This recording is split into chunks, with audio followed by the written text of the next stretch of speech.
পরিবার থেকে আস্তে আস্তে পর্দাটা কিন্তু শিথিল হয়ে যাচ্ছে। আপনি ব্যক্তি জীবনের দিকে তাকিয়ে দেখেন, গর্বের সাথে আমরা বলি না যে 90% মুসলিমের বাংলাদেশ, দেখবেন মেজরিটি সংখ্যক মুসলিম 5 ওয়াক্ত নামাজ জামাতে পড়ে না।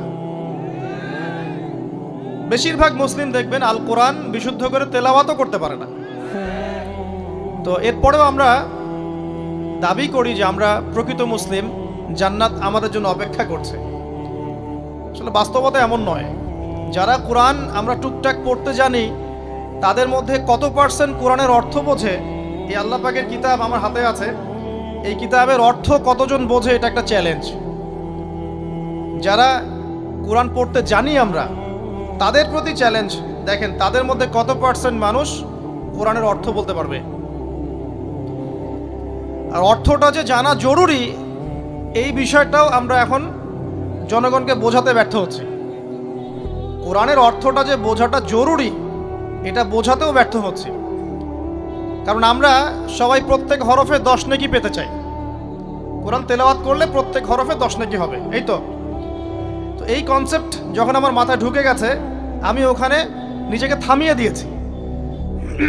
অর্থ বুঝে গবেষণা করলে এবং কোরআন কেন্দ্রিক জীবন ব্যবস্থা গড়লে যে আরো বেশি নেকি হয়, এটা আমার মাথায় নাই।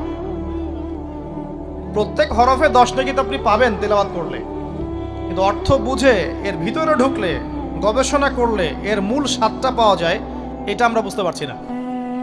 দেখবেন বেশিরভাগ মানুষ কোরআনের অর্থটা জানে না।